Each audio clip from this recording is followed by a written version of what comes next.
আসসালামু আলাইকুম রহমতুল্লাহি ওয়া বারাকাতুহু। ঈদ মুবারক, তাকাব্বালাল্লাহু মিন্না ওয়া মিনকুম সালিহাল আমাল। সুপ্রিয় দর্শক শ্রোতা, আপনাদের সকলকে ঈদের শুভেচ্ছা জানাচ্ছি। আল্লাহ তাআলা আপনাদের এই ঈদ, আপনাদের এই কোরবানি সহ সকল নেক কাজগুলো কবুল করুন, আল্লাহুম্মা আমিন। TVN24 টেলিভিশনের জুমাবারের আজকের এই বিশেষ আয়োজনের বিষয় হজ এবং কোরবানির শিক্ষা। আর এই বিষয়ে কথা বলবার জন্য আমন্ত্রণ জানিয়েছি একজন বিদগ্ধ স্কলারকে, যিনি আজকে আমাদেরকে কোরআন এবং সুন্নাহর আলোয় আলোকিত করবেন ইনশাআল্লাহ। আমাদের আমন্ত্রণ গ্রহণ করে স্টুডিওতে এসেছেন আমাদের প্রিয় স্কলার শেখ সালাউদ্দিন মাক্কি। আজকে আমরা হজ এবং কোরবানি নিয়ে কথা শুনব। শুরুতেই আপনার কাছে জানতে চাই যে আরাফার ময়দানের খুতবা আমরা আমাদের এই TVN24 টেলিভিশনের পক্ষ থেকে লাইভ করেছি, সরাসরি আমাদের দর্শকদেরকে দেখিয়েছিলাম, আপনি আমাদেরকে সেখানে অনুবাদ করে শুনিয়েছিলেন। জানতে চাই সেই হজের শিক্ষাটাকে ধারণ করে কিভাবে আমরা আমাদের পরবর্তী জীবনটাকে গঠন করতে পারি। আলহামদুলিল্লাহ, ওয়াসসালাতু ওয়াসসালামু আলা রাসূলিল্লাহি ওয়া বা'দ। দেখুন, ইসলাম কখনোই চায় না আমি বা আপনি একা ভালো থাকি। ইসলাম চায় আমরা সবাইকে নিয়ে ভালো থাকি। এই জন্য আল্লাহ সুবহানাহু ওয়া তাআলা 5 ওয়াক্ত সালাত ফরজ করেছেন। এর অনেকগুলো উদ্দেশ্য আছে। আল্লাহর নৈকট্য লাভ, আল্লাহর কাছাকাছি যাওয়া, এর মধ্যে এটাও একটা উদ্দেশ্য যে মুসলিমরা মসজিদে যাতায়াতের মাধ্যমে একজন আরেকজনের খোঁজখবরও নিবে, যারা অসহায় আছে তাদের পাশে দাঁড়াবে, যিনি সুবিধা বঞ্চিত আছেন তার সুবিধা করে দেওয়ার চেষ্টা করবে। তো এর চেয়ে বড় পরিসরে আমরা জুমাতে হাজির হচ্ছি, এর চেয়ে বড় পরিসরে দুই ঈদে আমরা একত্রিত হই। আর মুসলিমদের সবচেয়ে বড় যে মহা সম্মেলন তা হচ্ছে আল হজ। হজের একটা বড় শিক্ষা এটা যে মুসলিমদের ঐক্যবদ্ধতা, মুসলিমরা এক থাকবে, তাদের একতা, তাদের ইউনিটি, তাদের সলিডারিটি সকল মুসলিমদের পক্ষে থাকবে, যারা নিপীড়িত নির্যাতিত তাদের পাশে দাঁড়ানো।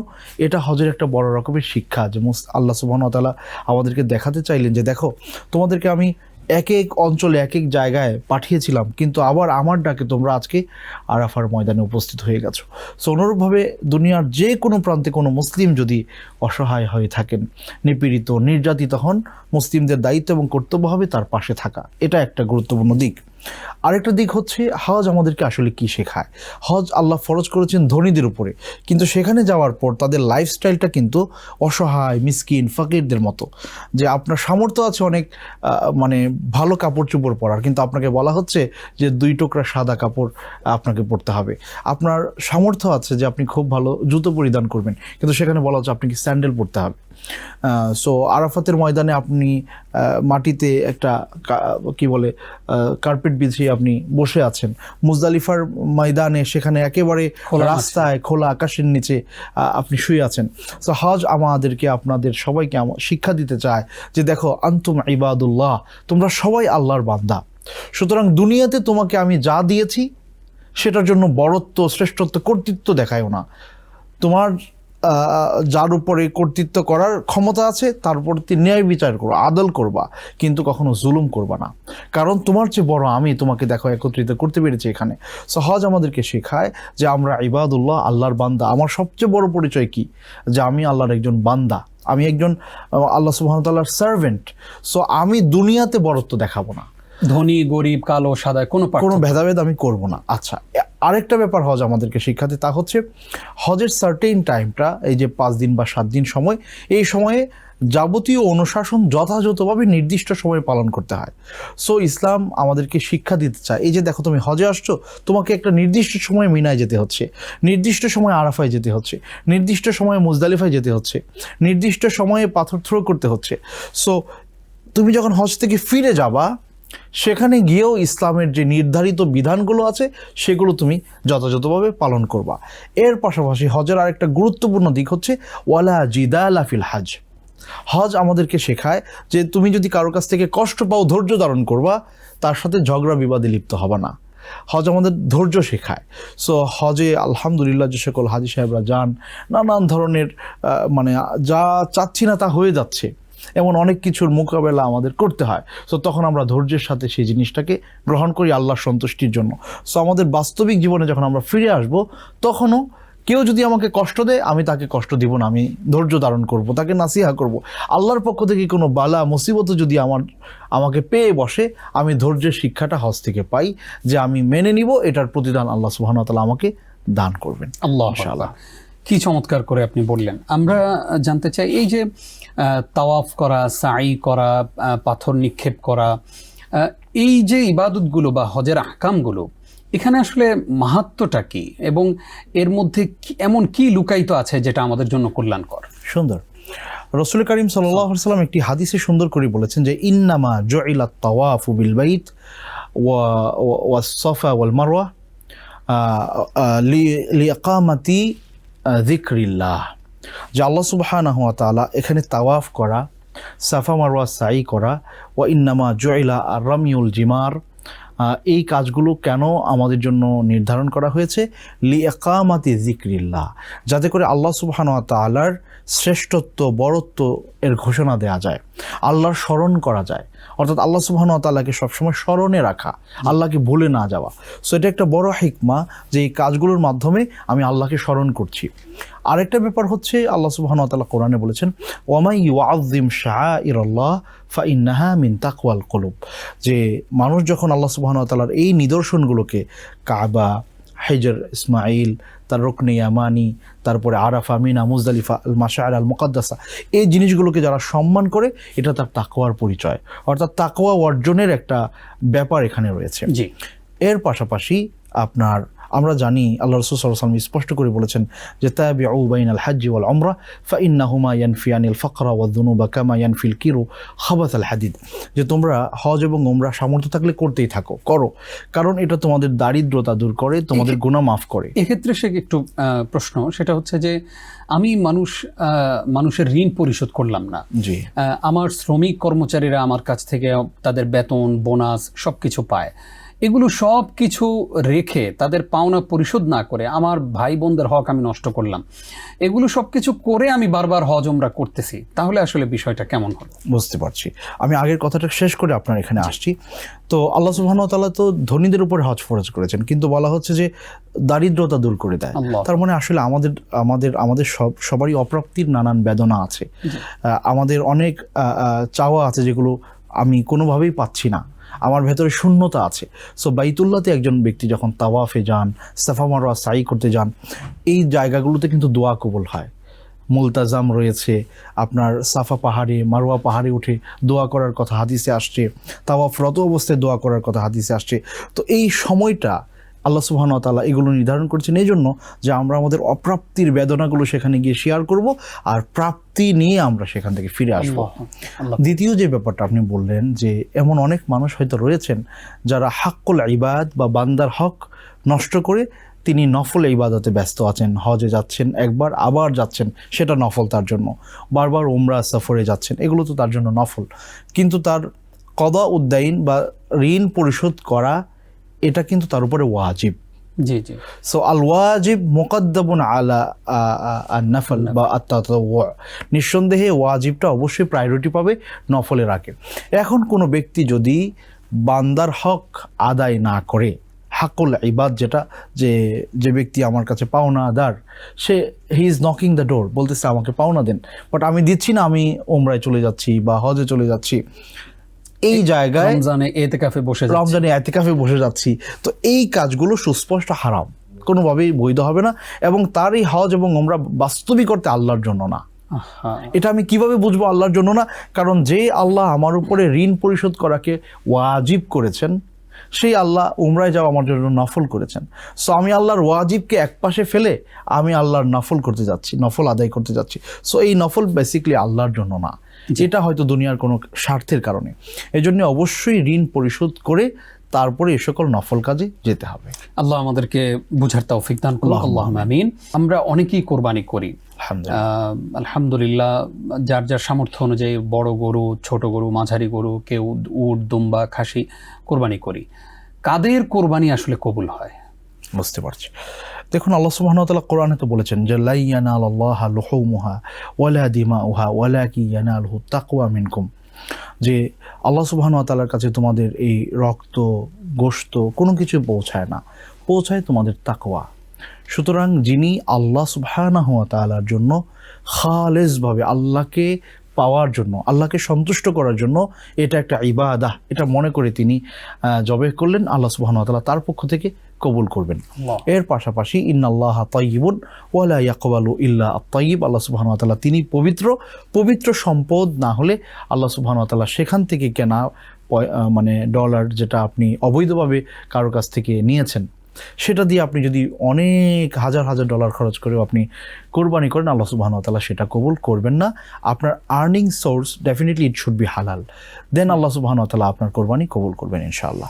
লক্ষ লক্ষ টাকা অথবা হাজার ডলারের কথা বলছি, যে অনেক ডলার খরচ করে আমি একটা কোরবানি করলাম, কিন্তু এই কোরবানি করার পরে কোরবানির যে শিক্ষা, সেই শিক্ষায় আমি নিজেকে উজ্জীবিত করতে পারলাম না। এই যে ত্যাগের শিক্ষা, কতগুলো ডলার খরচ করলাম আমি সেখানে, একটা পশু তার জীবনটা দিয়ে দিল।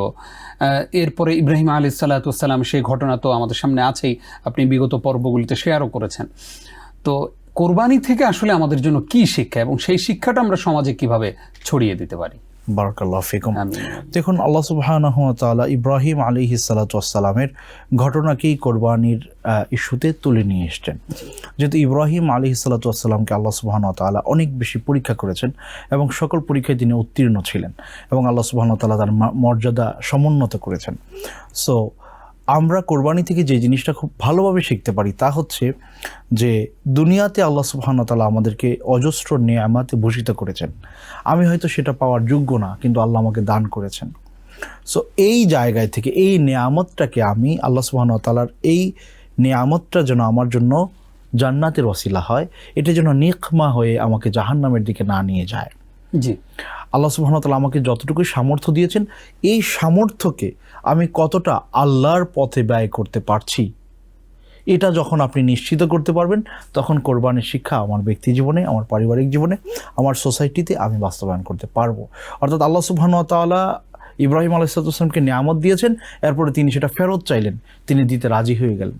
কিন্তু আল্লাহ সুবহানাহু ওয়া তাআলা আজকে আমাকে 8 ঘন্টা কাজ করার সুযোগ করে দিয়েছেন।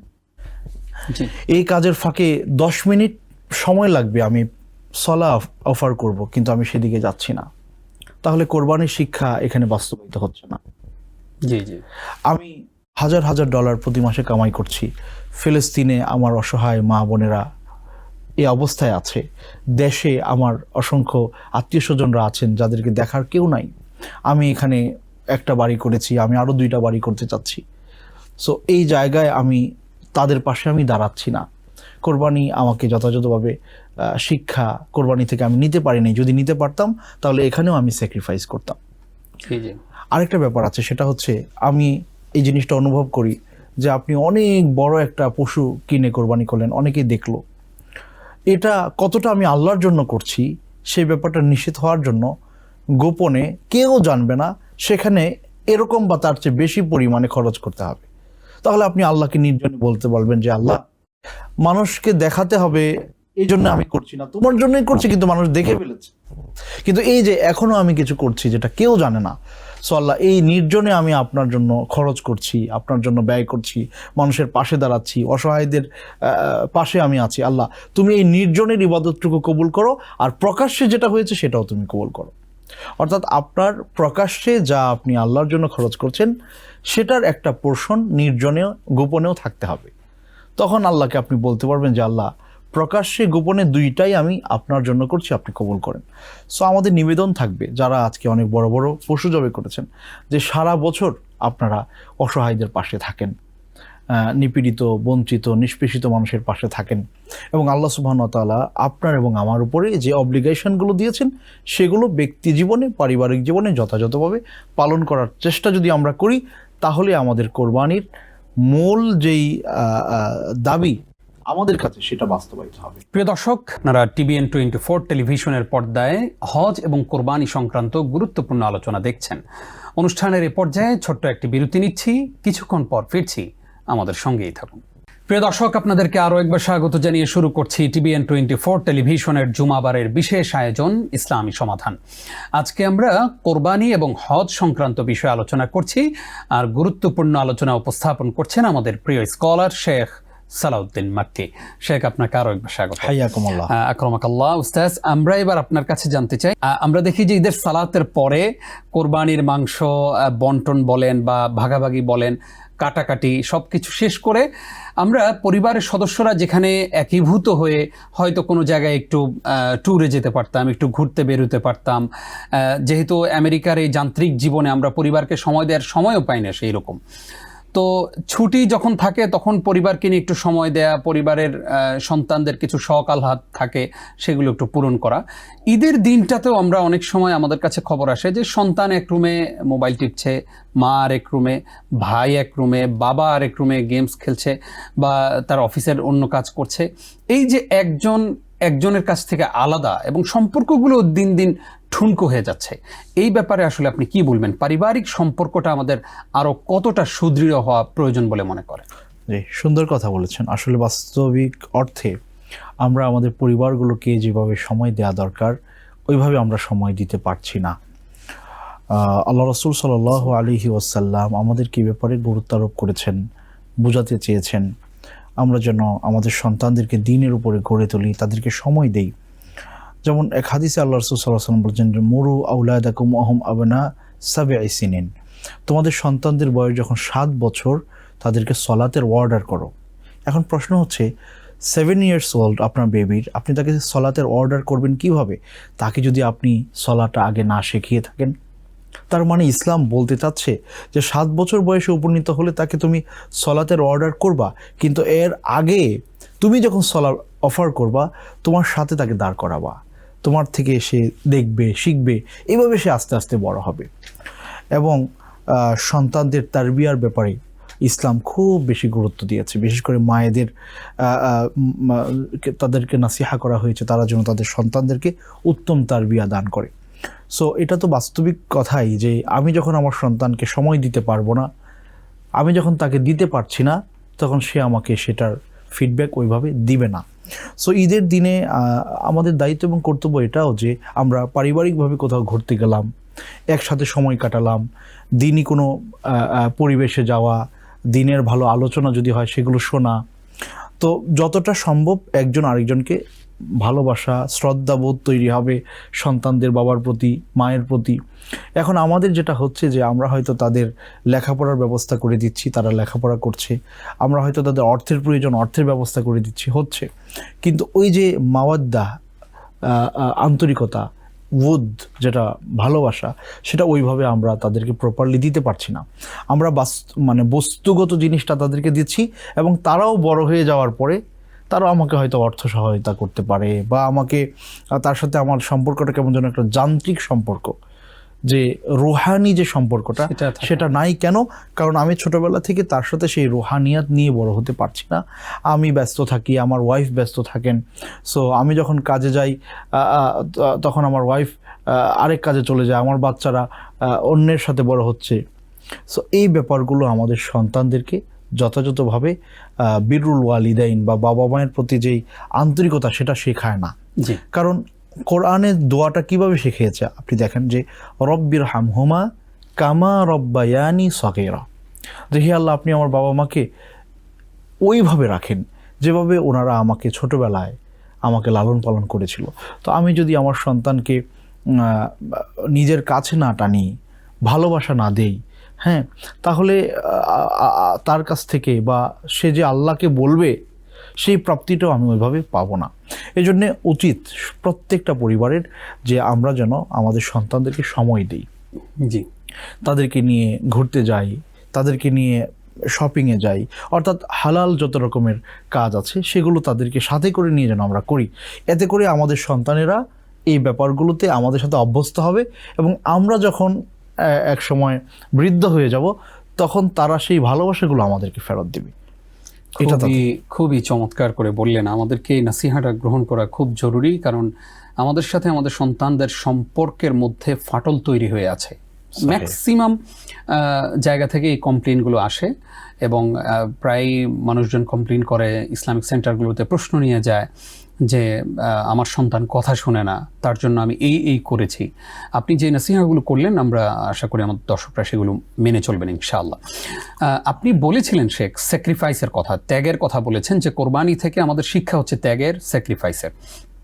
আমরা আমাদের সন্তানদেরকে কিভাবে সেই স্যাক্রিফাইস শিখাতে পারি? আমরা বাহির থেকে যারা আমাদেরকে দেখেন, অর্থাৎ বাংলাদেশ সহ পৃথিবীর নানান দেশের মানুষজন যখন জানেন যে আমার একজন আত্মীয় আমেরিকায় থাকে, তখন মনে করে ওই লোকটা অনেক মানে ধনী মানুষ এইরকম মনে করে। অথচ এই আমেরিকাতে এমন অনেক মানুষ আছে যারা অনেক গরিব, অথবা এইরকম অবস্থায় আছেন যে মানুষকে তার কষ্টটা বলতে পারেন না। তো আমরা আমাদের সন্তানদেরকে কিভাবে স্যাক্রিফাইস শিখাতে পারি যে একজন মানুষ যদি কোনো বিপদে পড়ে, হতে পারে তার কাগজপত্রের বিপদ, কোনো একটা বিপদ হতে পারে তার আর্থিক অসচ্ছলতা, নতুন আসছেন, সেই অসচ্ছলতার জায়গায় আমি কিভাবে মানে আমার সন্তানদেরকে সেই স্যাক্রিফাইসটা শিখাতে পারি যে সে ওই লোকটাকে একটু সহযোগিতা করবে। হতে পারে যে এমন একজন আমার কলিগ আছেন, যে কলিগের সন্তানটা একটা জিনিস খেতে চাচ্ছে, আমার সন্তানের কাছে টাকা আছে বা টিফিন আছে, সেই টিফিনটা তাকে দিয়ে একটু হেল্প করা, বা আমার সন্তান টাকা জমিয়েছে একটা বক্সে, সেখান থেকে কিছু টাকা দিয়ে তাকে হেল্প করা। এই যে স্যাক্রিফাইসটা, এই স্যাক্রিফাইসগুলো আমরা আমাদের সন্তানদেরকে কিভাবে শেখাতে পারি? সুন্দর। দেখুন, আমরা এমন একটা জগতে বসবাস করি বা এমন একটা পরিবেশে থাকি যেখানে আমরা নগদ পেতে বিশ্বাস করি যে আমি এখন যা করছি এটা রিটার্ন আমার কাছে আসবে। সো আমাদের সন্তানদেরকে আমরা এই কথাটা শেখাবো যে ইন্নাহুম ইয়ারাউনাহু বাঈদা ওয়া নারাহু কারিবা, যে যারা ইসলাম মানে না, পরকালে বিশ্বাস করে না, তো in the day of judgement আল্লাহর কাছে আমি দাঁড়াবো এবং I will be rewarded for my every actions. এই ব্যাপারটা যারা মানে জানে না বা বিশ্বাস করে না, তাদের কাছে পরকাল অনেক দূরের মনে হয়, কিন্তু আমাদের কাছে পরের জীবনটা, আমাদের হেয়ার আফটার, এটা অনেক কাছে। সো আমার সন্তানকে ছোটোবেলা থেকে আমি এটা শেখাতে চাবো যে তুমি যে কোনো ভালো কাজ, লা তাহকিরান্না মিনাল মারুফি শাইআ ওয়ালাউ আন তালকা আখাকা বিওয়াজহিন তলিক।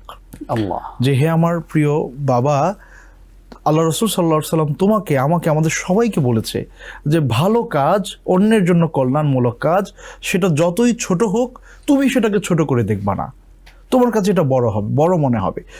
সেটা হোক একজন ভাইয়ের সাথে হাসি মুখে কথা বলা, সো একজন মানুষকে সালাম দেয়া, হাসি মুখে কথা বলা, তার প্রয়োজন পূরণে তার পাশে যাওয়া, এটা রাসূল কারীম সাল্লাল্লাহু আলাইহি সাল্লাম অনেক বেশি গুরুত্ব দিয়েছেন। সো এই নাসিহাগুলো আমার বাচ্চাকে আমি করব। এর পাশাপাশি আমি নিজে তার সামনে চলন্ত বিজ্ঞাপন হয়ে যাব। আমি আমার সন্তানকে নাসিহা করছি যে তুমি মানুষের উপকার করো, কিন্তু আমি মানুষের ক্ষতি করে চলছি, তাহলে তো হবে না। অর্থাৎ আমি তার সামনে যে নাসিহাটা করছি সেটার এক চলন্ত উদাহরণ আমি তার সামনে হতে চাই। এইভাবে করে আমরা আমাদের সন্তানদেরকে পরোপকারী বানাতে পারি, মানুষের জন্য স্যাক্রিফাইস করার মন মানসিকতা তাদের মধ্যে আমরা তৈরি করতে পারি। আল্লাহ রাসূল সাল্লাল্লাহু আলাইহি ওয়াসাল্লাম হাদিসে বলেছেন, আল্লাহু ফি আউনিল আবদি মা দামাল আবদু ফি আউনি আখি। একজন বান্দা যখন তার ভাইয়ের সহযোগিতায় থাকে, আল্লাহ ততক্ষণ ওই ব্যক্তির সহযোগিতায় থাকেন। সো এই শিক্ষাগুলো আমরা আমাদের সন্তানদের দিতে পারি। এবং রাসূল কারীম সাল্লাল্লাহু আলাইহি ওয়াসাল্লাম বলেছেন যে সর্বোত্তম কাজ এটা যে আনতা তুদখিল আসরুর ফি কুলুবিল মুসলিম, যে একজন মুসলিম ভাইয়ের অন্তরে তুমি প্রফুল্লতা আনবে। এটাও আল্লাহ সুবহানাহু ওয়া তাআলার পক্ষ থেকে বড় একটা নিয়ামত যে আমরা এই কাজটা করতে পারছি, এবং এটা আল্লাহর খুব পছন্দের কাজ। সো একজন মানুষ খুশি হবেন এমন যে কোনো কিছু, সেটা কথা বলার মাধ্যমে হতে পারে, সেটা ফিজিক্যালি আমি তাকে সহযোগিতা করার মাধ্যমে হতে পারে, সেটা ফাইন্যান্সিয়ালি তাকে হেল্প করার মাধ্যমে হতে পারে। এবং সমাজে কিছু মানুষ থাকবে যে যারা হয়তো অসুবিধায় আছে কিন্তু মুখ ফুটে বলতে পারে না, এবং তারাই কিন্তু প্রকৃত অভাবী, তারাই কিন্তু প্রকৃত অসহায়।